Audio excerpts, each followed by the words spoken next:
again, just by quickly summarizing where we've got to in Shor's algorithm. We started by saying we've got a large n that we'd like to factorize. We decided if we could find a non-trivial square root of 1 mod n, then it would be done.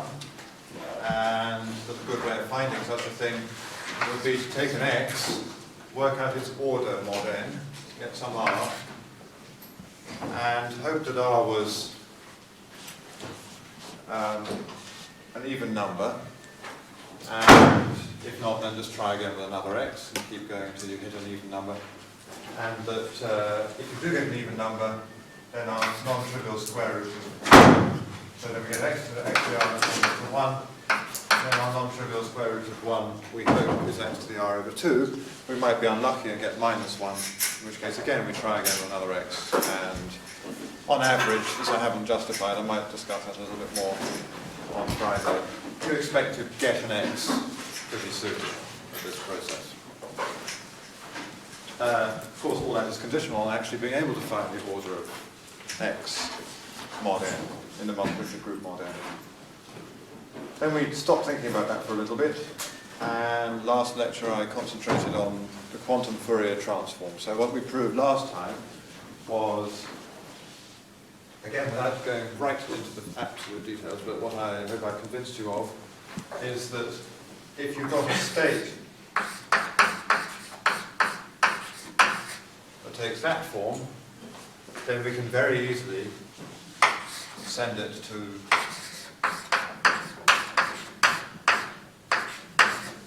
this Fourier transform.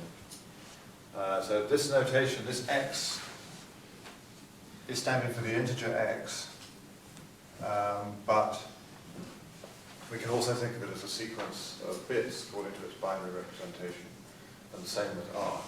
And so there's a clever way of writing the Fourier transform as a product, or a tensor product of some small 2 by 2 matrices all the way to 4 by 4 matrices. Anyway, that gives you that transformation. And the other thing that we talked about was that if you've got a Fourier transform and you happen to have a function that looks like sum e to 2 pi I alpha x 1 over square root of n, then what the Fourier transform will give you is a function that's extremely concentrated on values of r such that r over n is approximately equal to alpha. So what that tells us is that if we ever were lucky enough to have a function that looked like this, and to be in a position where we were very keen to have an approximation to alpha, then all we would do is take the Fourier transform, and that would put this thing into a state that would look like some, let's just give it some names, sort of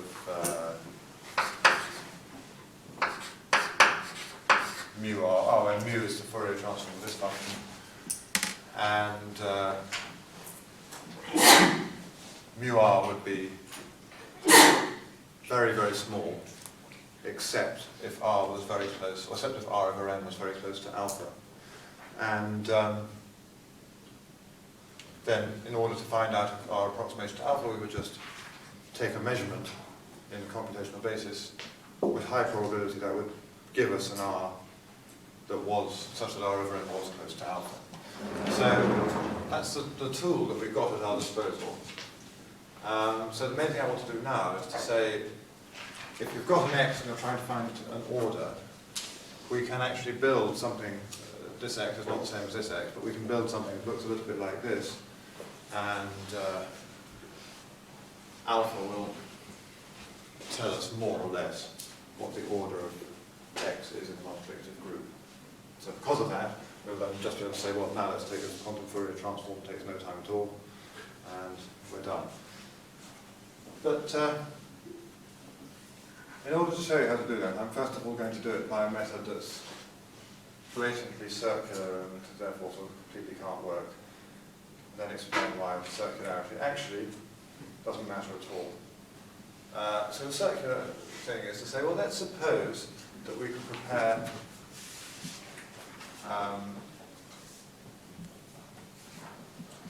before I say that, I think I'll first of all define a map.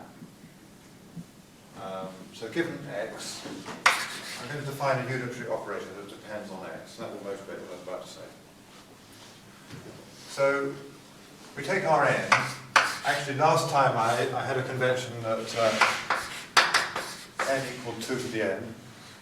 I hereby change that convention for this lecture, because it's going to be convenient to have, well, you'll see what it is. So n is some large integer, and 2 to the n will be the smallest power of 2 that's bigger than n. So for this lecture, 2 to the n minus 1 is less than n, less than or equal to 2 to the n. So little n just is the number of digits I'm going to need in order to represent integers from n minus 1. So my possible states will be everything from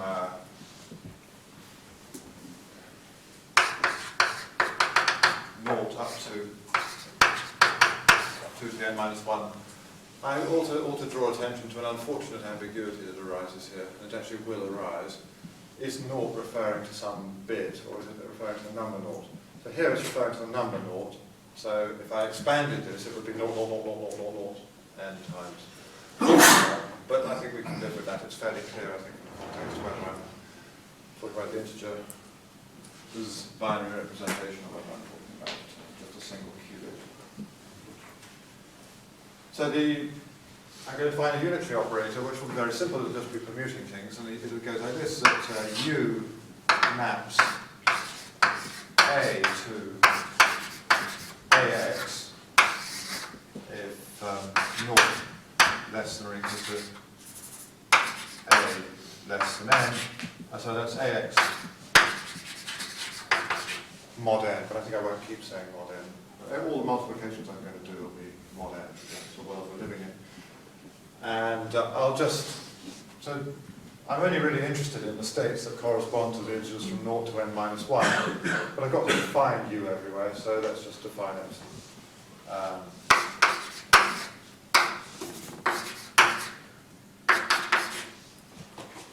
Just not to do anything if A is bigger than n. But I don't really care what this definition is for, it's something that's easy to do. So now I've got a bijection from the set 0 to 2 to the n minus 1 to itself. So this is a unitary operator. In fact, it's a permutation matrix. A very simple one.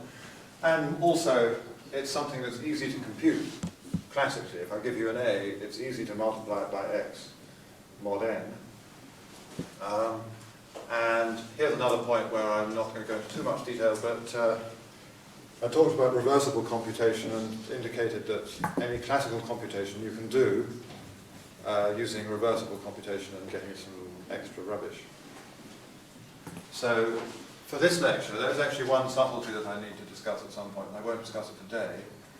For this lecture, let's just take it as read that, because you don't go too far wrong if you do this, that I can just sort of insert easy classical computations anywhere I want into what I'm doing in the quantum world. And there are ways of achieving that with a quantum computer. So, of course, all the classical operators I do will have to take polynomial time, otherwise it would be ridiculous. But as long as that's clearly the case, then we'll be okay. So this is a nice, easy thing to achieve on a quantum computer. I'll just take whatever this is and multiply it by x mod n. Except if it was bigger than or equal to n, in which case I don't do anything at all. Right. Now let's suppose we could, this is what I was about to say before, we could create a state, which I'll call US, and that's exactly the notation that Nielsen and Wang use in their book, which is that R is the order of x, it's 1 over the square root of R times the sum j is 0 to R minus 1 of e to the minus 2 pi I js over R times j. Now, I said that this was a rather outrageous thing to do, to suggest. And what's the circularity? Well, we're trying to find the order of x, which is r. So how do we create something that involves r? I'll come to that later on. At the moment, let's just imagine that we knew how to do that. And ignore the point that if we knew how to do that, we'd already have r. And we're going to find r, not by saying, oh, there's r, but in a slightly more complicated way that will be more useful to us when we take into account that we can't actually create US just like that. Now, what's the point? What's the significance of US? I think I've just got that. That's not exactly what I wanted to say. Sorry, I meant to say x to the j. Sorry, it makes much more sense. So x to the j is going to be the right. So let's apply u to this thing, and also because I'm getting sick of writing e to the minus 2 pi I, I'll use the notation which is common in analytic number theory, which is that e of alpha equals e to 2 pi I alpha. So this is e of minus js over r. The one thing to remember if you want to get used to this notation follows obviously from definition. E of alpha plus beta equals E of alpha, E of beta. If you just think it's a function that has that property, then it sort of helps to be. That's not meant to be a deep statement. It's just meant to be, if you bear that in mind and have not seen this notation before, it just helps to think about it. Rather than keeping on having to translate into e to 2 pi I alpha, then do the calculation, then translate back to the e notation. It's just bear that fact in mind. It means you can think about it directly. Okay, so what is it? Maybe you can all see what the significance of US is in relation to capital U. It's sort of one obvious significance that it might have, and I'll check that it does have that. Well, it's that it's an eigenvector of U, so let's apply U.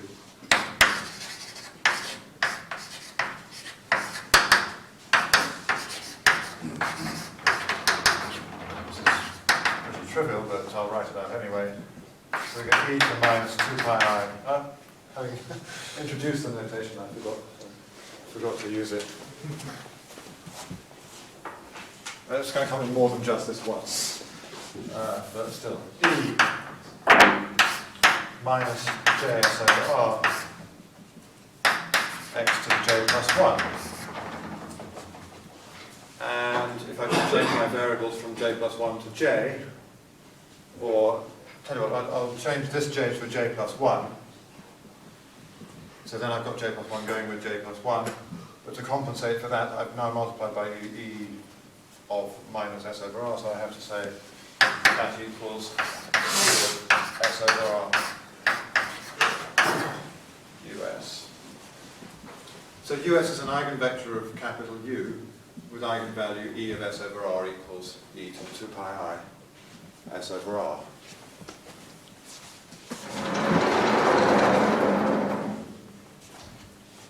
So now let's suppose, this is not such a supposition, I'll maybe convince you of this.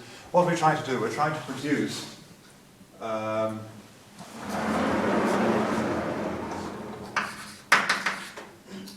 let's make it 1 over 2 to the n.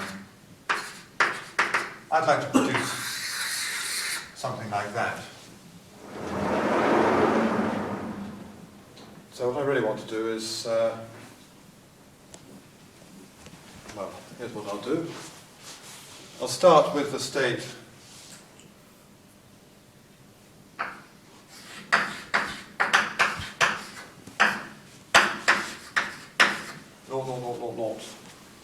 times US. The next step is that I'm going to apply Hadamard gates to each of these noughts. Now, if you remember from last time, what happens if you apply Hadamard gates to each of the qubits of naught? You end up with just a sum over all epsilon, up to the normalizing factor. because the first row of the Walsh matrix is 1 over root 2n all the way along. So applying Hadamard gates to every single qubit here, this goes into the following state, sum, but I'm not going to reference, I'll write it as in terms of integers, so it'll be sum j equals 0 to 2 to the n minus 1 j times us with normalized factor. So that bit was an easy thing to do quantum mechanically. I just applied the Hadamard gate to every single qubit of the initial noughts. So I've got the quantum computer. Assuming I could get this US in the first place, I've got the quantum computer into this state. And now, what I want to do is I want to say, well, the next operation will be, I look at what this J is, or look at what I've got here, and do U that number of times to US. So I'll just write what the next stage should be, and then I'll try and sort of convince you that this also could be done on a quantum computer.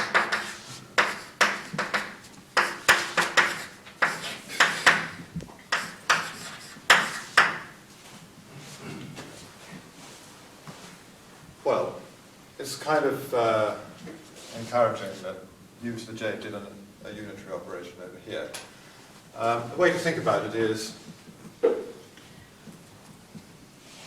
we know how to do U, and we know how to do U squared, and we know how to do U to the fourth, and we know how to do U to the 8, and so on, because U is just taking your number and multiplying by x, U squared is multiplying by x squared, U to the fourth multiplying by x to the fourth, and all those are reasonably easy. Well, multiplying by x to the 2 to the k is all right, because repeated squaring is all right.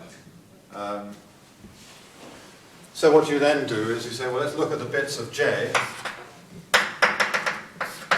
j1 up to jn, and each time you get a 1, so if I see a j1 there, then I'll apply the operator u 2 to the n minus 1, and if I saw a naught there, I wouldn't have done that, and then say the next one was a naught, and I wouldn't do the next one, and the next one would be 1 again, and I would apply u to the 2 to the n minus 3, and so on. Of course, all this is in superposition. That's a sort of slightly strange thing to think about. So to think about it, you just say, let's imagine we're in the classical world. Here's the classical computation I'll do. I'll look at the bits of this and multiply by appropriate x to the 2 to the whatevers. And then I just take a linear combination of what I was doing, and I get a sort of superposition. If you don't stop to think too hard about what might be actually going on physically, it's very simple. You just, in a way, it's very similar to what you do in a probabilistic computation. Sort of with a certain probability, you'll do various things, but now we're just taking an L2 sum instead of an L1 sum.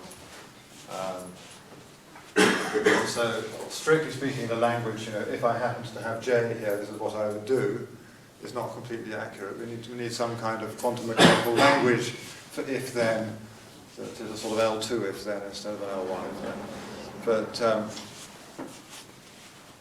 again, I'm not telling you something that's totally false with this description of what can be done. You can just do some classical stuff in superposition. It doesn't mean you're in superposition, but it's an allowable operation. Now, once we've done that, so this is the kind of thing I may try to talk about slightly more next time, sort of just breaking it up into very, very simple unitary maps. But I hope it's sort of believable. So if we can do that, then this equals 1 over root 2 to the n, sum j equals 0 to 2 to the n minus 1, and then u to the j of us is just because us is an eigenvector with eigenvalue es over r, we get e js over r us. And let's just think of that as 1 over root 2 to the n sum j equals 0 to 2 to the n minus 1 e js over r J with a matter around US.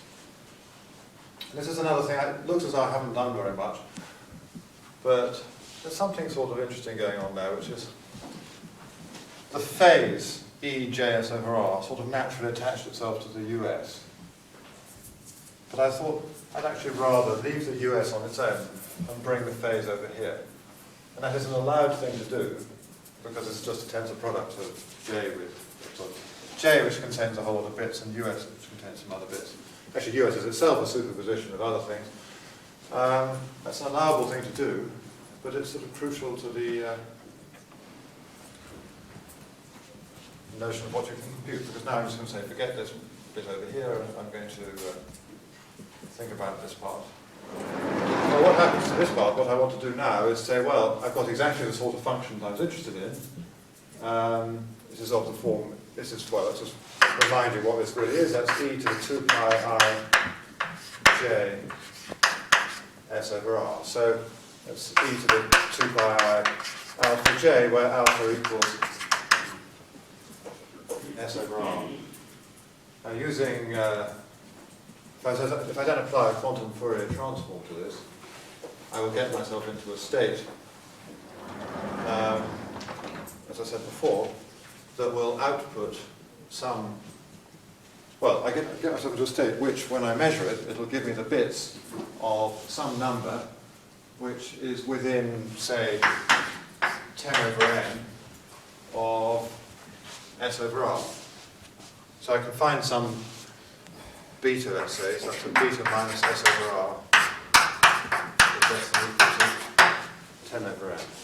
So just to repeat why that's the case, if I apply the Fourier transform to this, I will get some function that's extremely concentrated and near some t over n, or on values of t over n such that t over n is very close to s over r, within, say, 10 over n of s over r. That was the calculation I did at the beginning of the last lecture. So we've got ourselves into the position where we've managed to find some real number that's a very good approximation to the rational number s over r. And if we choose capital N appropriately, sorry, if we choose, maybe I've said something not quite right here. I'm going to put a squared in there, or maybe even a sort of constant times n squared. Because the accuracy of this computation here, so that depends on the size of the group that you're doing the Fourier transform in. So I should put 10 over 2 to the n there.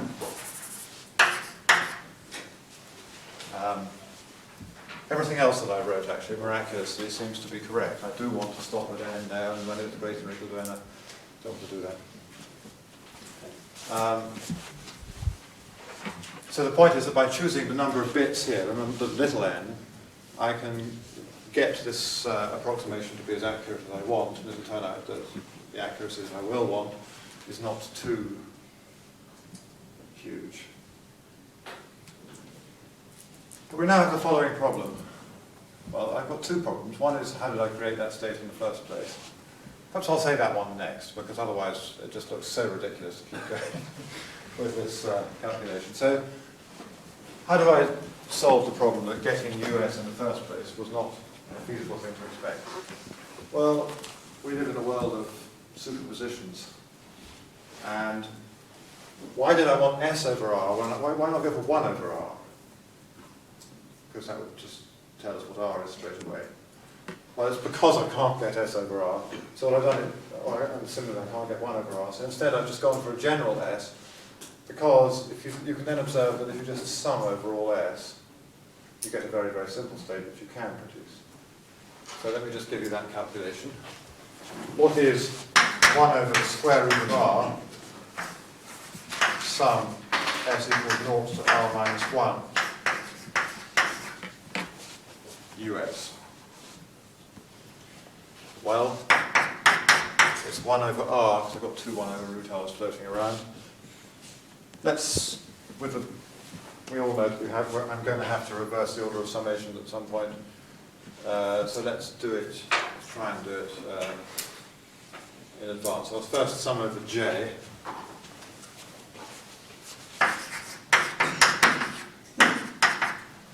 And then I've got my x to the j, sorry, that's my US's. And now I'll sum over s. And I'll write in my e minus 2, so minus js over r. And I'll bring the 1 over r over here, so it's slightly nicer. And what is 1 over r sum s equals r minus 1 e to the minus js over r? It's delta j naught. If j equals naught, then I'm summing 1 r times and dividing by r. I've said this kind of thing quite a few times now.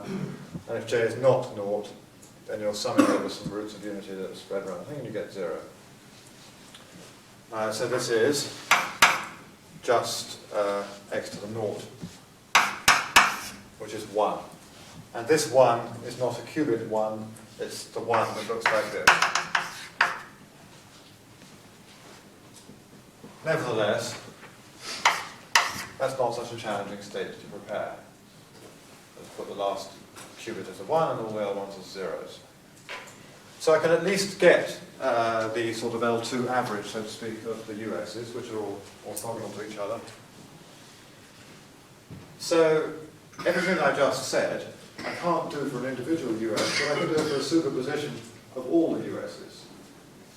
And then later on I'll do a measurement, and so what I'll be working out is not a very, very good approximation to S over R, but I'll be getting a very, very good approximation to some random S over R with S between 0 and R minus 1. Now sometimes that's going to be a little bit disappointing. If S was 0, then I get a very good approximation to 0, and I wouldn't be particularly happy about that. Similarly, actually, if I'm trying to work out R from a random approximation to S over R, supposing I worked out exactly what S over R was, how would I know whether I've got 2/3 or 10/15ths, so to speak? Supposing I've got 2/3, it wouldn't actually tell me that the order of x was 3. It could be anything. It's a multiple of 3. So, now again, I'm trying to decide precisely what order to say it in. So there are two things I've got to talk about. One is that problem, what to do. Supposing I manage to get S over R exactly, that still doesn't tell me what R is. Let's sort out that problem first, and then let's talk about actually how you do get S over R. Because in fact all we've got is a real approximation to it. So the first problem is actually not such a bad problem. I'm trying to say there are 3 ways around it. I'm going to give the sort of least elegant way around it, which is, supposing you get a random S over R, and you want to know what R is. If S has a common factor with R, you have a problem, because when you put it in its lowest term, it doesn't tell you what R is. But if S and R are co-prime, then you won't have that problem. How can you be sure that S and R are co-prime? Well, you would be absolutely sure if S were prime. So one thing you could do is you just keep on choosing random S's with probability 1 over log n, which is polynomial in the number of bits. You do actually hit a prime. And you can use randomized tests for primality. I mean, we're very much in the randomized world, to test whether you have got a prime. So one very inelegant way would be you just keep going until your S is a prime, using randomized tests for primality.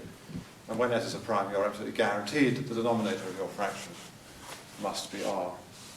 But there are cleverer ways, like choosing a number of different S's and looking at the lowest common multiple of their denominators and arguing that after a while you must have taken account of all the possible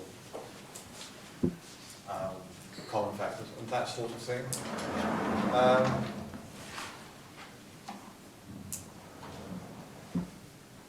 Probably you can't have all that many. numbers that are co-prime. Maybe you don't. Maybe you could just choose random ones and take the largest denominator that you get after a while, and with high probability that would be R. There are all sorts of ways one can imagine getting around it. So let's, I told you one that's horrible, it works, so let's just assume that we're all right. So if we do enough runs of this algorithm, we'll be able to, and if we can always work out S over R from the approximation to it, then we'll be okay. So let's focus instead on the question, how do you work out S over R from a close approximation? So let's just think of a problem. Supposing I've got a number like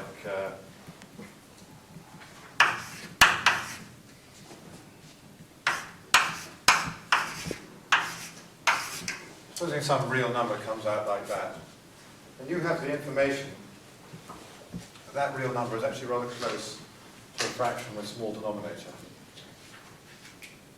So small in the case of what we'll be interested in will mean less than or equal to capital N. And we'll be, supposing you're told you've got a real number that's really quite a lot closer to some fraction of the form S over R, with R less than N, than you have any right to expect. So it's sort of within 1 over N squared or something like that. That's a carefully chosen number, in fact. So how do you decide what the fraction is? Well, in this case, people may have already spotted. Does anyone spot? Somehow, if you're at all sort of nerdy in the right sort of way, then when you see something like 5714, huge bells ring because you're familiar with the decimal expansion of 1 over 7 as like 1/42857. But supposing we didn't know that, how would we work out that this was actually very close to 2 and whatever it is, number of sevenths? Probably 4 sevenths. Well, you could argue as follows. Supposing, first of all, this number, well, secretly, this number is close to 2 and 4 sevenths. With a number like that, there's something you can do to it, which is work out its continued fraction expansion. And when you do so, it doesn't take very many steps in the sizes of the denominator. It takes the number of steps to work out, to turn a fraction into a continued fraction is logarithmic in the size of the denominator. Let's say the numerator is roughly comparable in size to the denominator. So you might think, well, if you apply the continued fraction, if you work out the continued fraction expansion of this real number, then it should be very close to the continued fraction of this random number. Sorry. Sorry, I'm confused by something. When we measure this beta, we measure it in the computational basis state, so beta represents an integer, not a general real number. So should we get an integer that is close to S over R and not a real number? Wait a minute, just...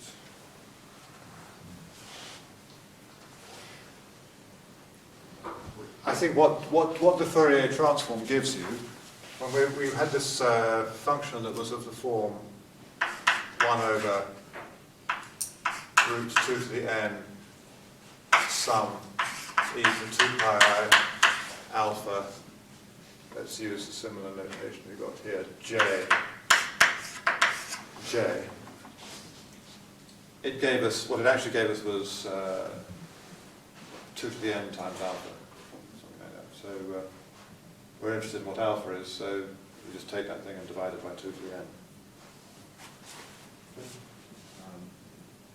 So we take a measurement of this up and divide it by 2 to the n. So we'll take the measurement, it'll just give us the binary expansion of alpha.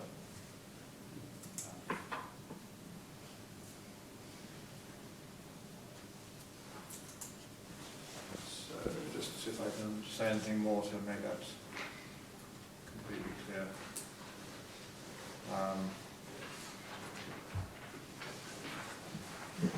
Yes. Okay, so here's the point. It was an integer, but I was talking about,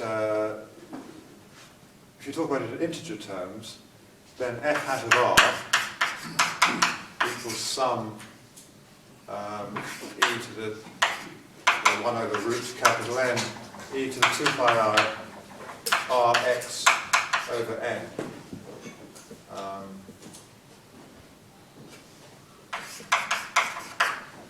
Fx. It's this over n, which in our case is 2 to the little n, that is what.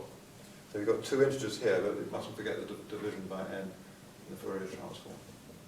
So what we outputted last time was the integer that was concentrated around r, but that integer divided by capital N. So if we now write something else that's e to 2 pi I alpha j, then that alpha is a sort of alpha over n times an n or something like that. Anyway, so it definitely does give us not an integer, which would be, well, it either gives us an integer or an integer which we then divide by 2 to the number of registers.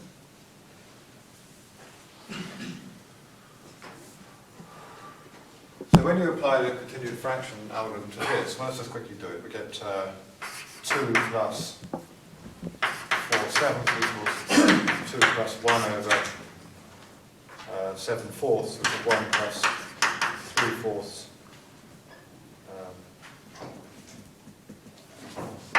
2 plus 1 over 1 plus 1 over 4/3, which is 1 plus 1 over 3. And then it stops.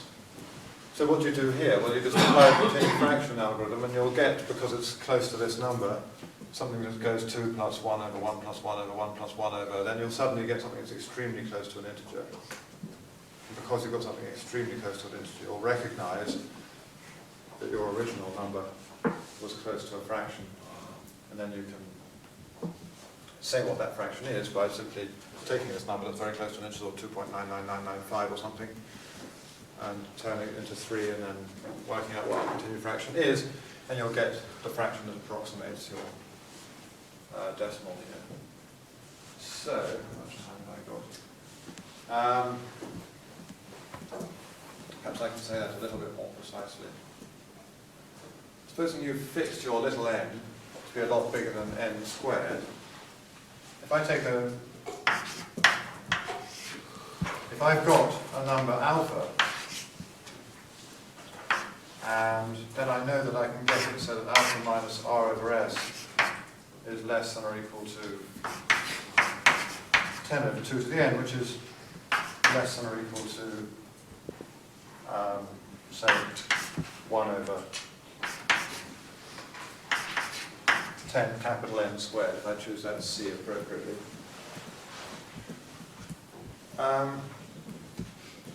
That's going to determine uniquely what r over s is. Because if I take two fractions, r over s and r dashed over s dashed, because I know that s, so that's s over r. I know that this r is less than or equal to n. And if I take two fractions that have denominators less than or equal to n and they're distinct, so s dashed over r dashed minus s over r, what's the difference between them? Well, it's s dashed r minus r dashed s, which is at least 1, divided by r dashed r. At least 1 over n squared, and that's where the 1 over n squared comes in. No two distinct fractions with denominators less than or equal to n can be closer than 1 over n squared. So I know that if I find an alpha that's a lot closer than 1 over n squared to s over r, that determines what s over r is. And how do I actually find the s over r that's close to alpha? By working out the continued fraction expansion of alpha.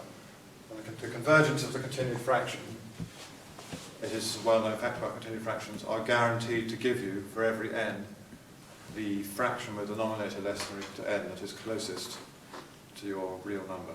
So, and it's an efficient process because effectively you're doing Euclid's algorithm in disguise when you're working out the continued fraction expansion. And Euclid's algorithm is a nice, quick, efficient process.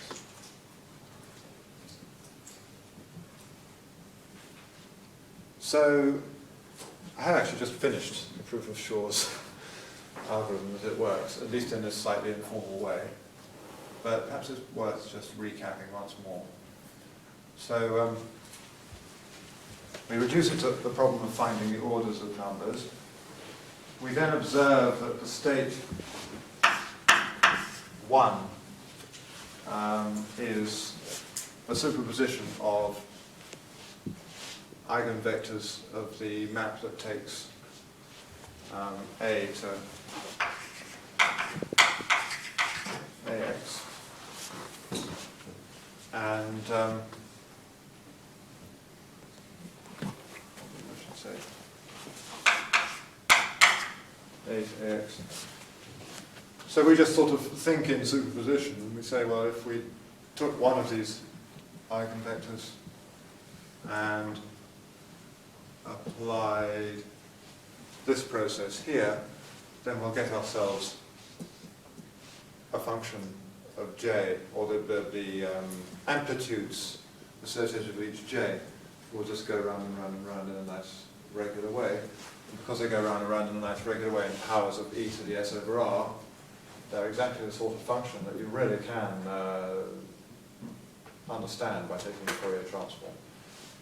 So very, very regular trigonometric type functions, because you're expanding in terms of a trigonometric basis, produce extremely concentrated functions once you take the Fourier transform. And extremely concentrated functions are the ones that you can actually measure and get useful results out of. It's not quite the case because we have to take the Fourier transform mod 2 to the n for some little n, that we can get it concentrated as an exact delta function. And another way of thinking about that is what I talked about when I was doing that bit, that this function that goes round and round doesn't go round an integer number of times between 0 and 2 to the n minus 1, so it's not quite totally perfectly set up to be calculated by the Fourier transform. If it had gone round an exact number of times, then we did do the Fourier transform and you just get a function that was 1, and we'll tell you exactly what s over r was, and 0 everywhere else. Unfortunately, we don't quite have that, but we approximately have that as long as we make our 2 to the n big enough. So we do all that, and if I take the whole thing as a superposition, what I'll actually get is not a function that's heavily concentrated in one place, but I'll get a superposition of functions that are concentrated on all the different values of s over r as s goes from 0 to r minus 1. At this stage, I do a measurement, and I'll get a random one of these things. So I'll approximate some random s over r. Then I use continued fractions to tell me exactly what the fraction s over r was, and then I can do my ugly thing of saying, was s prime? Oops, no, it's composite, so let's run the whole thing polynomially many, many times until we do get a prime. That says what r is, that says what x to the r is, and then we're going to say after all that effort, x to the r over 2 went and equaled minus 1. So let's start again. But all this is in the sort of theoretical world. We don't really mind in this particular game starting again, as long as we only have to start again polynomially many times, which is typically the case here. So next time I'm going to try to explain a little bit more of the details, like exactly how to understand the quantum Fourier transform as a composition of very simple unitary maps. I've sort of indicated this, what I've indicated so far is plausible that it can be done. I'm just going to tie up little loose ends. I hope to be able to convince you that accidentally getting a trivial square root of 1 doesn't happen all that often, and that sort of thing. Or doesn't happen often enough to be a problem. And I'll also mention something about embedding classical computations into quantum computations using reversible computation. There's something called uncomputation that turns out to be. If you'd seen what I've done here, you won't have noticed that there's a slight problem about one aspect of it. So, very roughly speaking, when you do the quantum computations, and then you do a bit of classical stuff, there were those garbage bits that I talked about, and you might have left them over here, and that might have just sort of messed up the superposition that you've got here. So, strictly speaking, what I've said here is slightly problematic. So I'll just tell you about a trick called uncomputation that, so to speak, takes the garbage and tidies it up. And that turns out to be a surprisingly straightforward thing to do. So it's going to be bits and bobs. If this is the main point of everything, I'm going to finish now, I think, rather than try and fill the next 5 minutes. So the main point of Shor's algorithm is now being done. But there are a few details, and they're quite interesting. And one other thing I'll do next time is talk about, which is perhaps slightly more interesting than dotting I's and crossing T's, just talking about one or two other problems that can be done using Shor's algorithm, or using these sorts of ideas. In particular, the discrete logarithm problem. So we found orders is pretty plausible. That seems very closely related to the problem. I give you a generator, and I give you an x of the multiplicative group mod n.